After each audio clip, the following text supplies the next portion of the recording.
Perkenalkan, nama saya Angelina Devterana Koro, kelas 1C, NIM 2103020084, Prodi Administrasi Bisnis.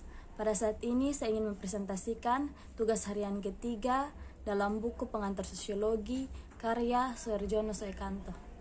Bab keempat, kebudayaan dan masyarakat. A. Pengantar. Kebudayaan berasal dari bahasa Sanskerta budhaya yang merupakan bentuk jamak kata budi yang berarti budi atau akal. Kebudayaan diartikan sebagai hal-hal yang bersangkutan dengan budi dan akal. Seorang antropologi lain yaitu E.B. Taylor pada tahun 1871 mendefinisikan kebudayaan sebagai berikut. Kebudayaan adalah kompleks yang mencakup pengetahuan, kepercayaan, kesenian, moral, hukum, adat istiadat, dan lain kemampuan-kemampuan serta kebiasaan-kebiasaan yang didapatkan oleh manusia sebagai anggota masyarakat. Selo Soemarjan dan Soeleman Soemardi merumuskan kebudayaan sebagai semua hasil karya, rasa, dan cipta masyarakat.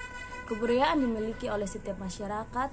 Perbedaannya terletak pada kebudayaan masyarakat yang satu lebih sempurna dari kebudayaan masyarakat yang lain. Di dalam perkembangannya untuk memenuhi kebutuhan manusia, kebudayaan berguna bagi manusia, yaitu untuk melindungi diri terhadap alam, mengatur hubungan antar manusia, dan sebagai wadah dari segenap perasaan manusia. B. Unsur-unsur kebudayaan. Kebudayaan setiap bangsa atau masyarakat terdiri dari unsur-unsur besar maupun unsur-unsur kecil yang merupakan bagian dari suatu kebulatan yang bersifat sebagai kesatuan. Beberapa sarjana merumuskan unsur-unsur pokok kebudayaan. Melvis J. Herkovits mengajukan 4 unsur pokok kebudayaan, yaitu A. Alat-alat teknologi, B. Sistem ekonomi, C. Keluarga, D. Kekuasaan politik. Pendapat para sarjana menunjukkan pada adanya 7 unsur kebudayaan yang dianggap sebagai kultur universal, yaitu A. Peralatan dan perlengkapan hidup manusia, B. Mata pencarian hidup dan sistem-sistem ekonomi, C. Sistem kemasyarakatan, D. Bahasa, E. Seni, F. Sistem pengetahuan. C. Fungsi kebudayaan bagi masyarakat. Kebudayaan mempunyai fungsi yang sangat besar bagi manusia dan masyarakat. Hasil karya masyarakat melahirkan teknologi atau kebudayaan kebendaan yang mempunyai kegunaan utama di dalam melindungi masyarakat terhadap lingkungan di dalamnya. Teknologi pada hakikatnya meliputi paling sedikit 7 unsur, yaitu 1. Alat-alat produktif, 2. Senjata, 3. Wadah, 4. Makan dan minuman, 5. Pakaian dan perhiasan, 6. Tempat berlindung dan perumahan, 7. Alat-alat transportasi. Kebudayaan mengatur agar manusia dapat mengerti bagaimana akan bertindak, berbuat, dan menentukan sikapnya. Kebiasaan merupakan suatu perilaku pribadi.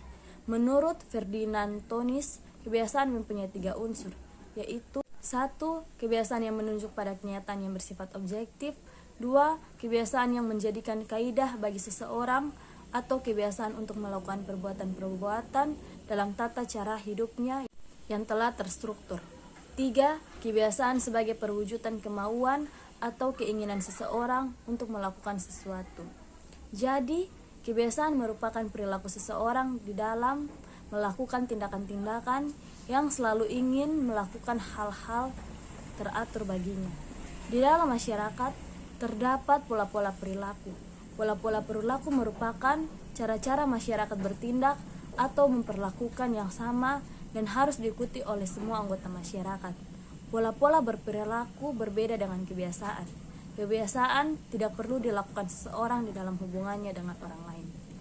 Unsur-unsur normatif yang merupakan bagian dari masyarakat adalah 1. Unsur-unsur yang menyangkut penilaian, 2. Unsur-unsur yang berkaitan dengan apa yang seharusnya, 3. Unsur-unsur yang menyangkut kepercayaan. Kaidah-kaidah tentang kebudayaan berarti peraturan tentang tingkah laku dan tindakan yang harus dilakukan dalam suatu keadaan tertentu. Namun, secara sosiologis dapat diatasi dalam 4 hal, yaitu 1. Kaidah-kaidah yang dipergunakan secara luas dalam suatu kelompok manusia, 2. Kekuasaan yang memperlakukan kaidah-kaidah, 3. Unsur-unsur formal kaidah, 4. Hubungan dengan ketentuan-ketentuan hidup lainnya. D. Sifat hakikat kebudayaan. Kebudayaan mempunyai sifat hakikat yang berlaku umum bagi semua kebudayaan di manapun juga. Sifat hakikat kebudayaan tadi adalah sebagai berikut. 1. Kebudayaan terwujud dan tersalurkan lewat perilaku manusia. 2. Kebudayaan telah ada terlebih dahulu melalui lahirnya suatu generasi tertentu dan tidak akan mati dengan habisnya usia generasi yang bersangkutan. 3. Kebudayaan diperlukan oleh manusia dan diwujudkan dalam tingkah lakunya. 4. Kebudayaan mencakup aturan-aturan yang berisikan kewajiban, tindakan-tindakan yang diterima dan ditolak, tindakan-tindakan yang dilarang, dan tindakan-tindakan yang diizinkan. Sifat hakikat kebudayaan adalah ciri setiap kebudayaan. Tetapi, bila seseorang hendak memahami sifat hakikatnya yang esensial, terlebih dahulu harus memecahkan pertentangan-pertentangan yang ada di dalamnya, yaitu sebagai berikut. 1. Di dalam pengalaman manusia, kebudayaan bersifat universal. 2. Kebudayaan bersifat stabil, di samping itu juga dinamis, dan setiap kebudayaan mengalami perubahan yang kontinu. 3. Kebudayaan mengisi serta menentukan jalannya manusia, walaupun hal itu jarang disadari oleh manusia sendiri. Kepribadian dan kebudayaan. Masyarakat dan kebudayaan sebenarnya merupakan perwujudan atau abstraksi perilaku manusia. Kepribadian perwujudan perilaku manusia. Perilaku manusia dapat dibedakan dengan kepribadiannya karena kepribadian merupakan latar belakang perilaku yang ada di dalam diri seseorang individu. Sebenarnya, kepribadian merupakan organisasi faktor-faktor biologis, psikologis, dan sosiologis yang mendasari perilaku individu. Dasar-dasar pokok perilaku seseorang yang merupakan faktor biologis dan sosiologis. Faktor biologis dapat mempengaruhi kepribadian secara langsung, sedangkan faktor psikologis memengaruhi unsur kepribadian melalui unsur temperamen, kemampuan belajar, perasaan, keterampilan, dan keinginan. Inti kebudayaan setiap masyarakat adalah sistem nilai yang diadut oleh masyarakat penduduk kebudayaan yang bersangkutan. Sistem nilai tersebut mencakup konsepsi-konsepsi abstrak tentang yang dianggap buruk, sehingga harus dihindari, dan yang dianggap baik, sehingga harus dianuti. Dengan demikian, dikenal perbedaan antara nilai-nilai positif dengan nilai-nilai negatif. Karena sifat nilai tersebut bersifat abstrak, bahkan sangat abstrak, maka perlu ditengahkan beberapa indikator nilai-nilai, yaitu 1. Mengenai hakikat hidup. 2. Konsepsi mengenai hakikat karya. 3. Konsepsi mengenai hakikat lingkungan alam. 4. Konsepsi mengenai hakikat lingkungan sosial. Nilai-nilai tersebut dikonkretkan ke dalam norma-norma. Norma-norma tersebut merupakan patokan atau pedoman untuk berperilaku secara pantas. Misalnya, ada nilai positif yang menyatakan bahwa manusia harus menepati janjinya. Nilai tersebut antara lain perwujudan di antara nilai norma atau hukum yang berbunyi perjanjian berlaku sebagai undang-undang bagi pembuatnya. Gerak kebudayaan. Semua kebudayaan memiliki dinamik atau gerak. Kebudayaan adalah gerak manusia yang hidup dalam masyarakat yang menjadi wadah kebudayaan. Gerak manusia terjadi sebab dia mengadakan hubungan-hubungan dengan manusia lainnya. Artinya, karena terjadinya hubungan antar kelompok manusia di dalam masyarakat.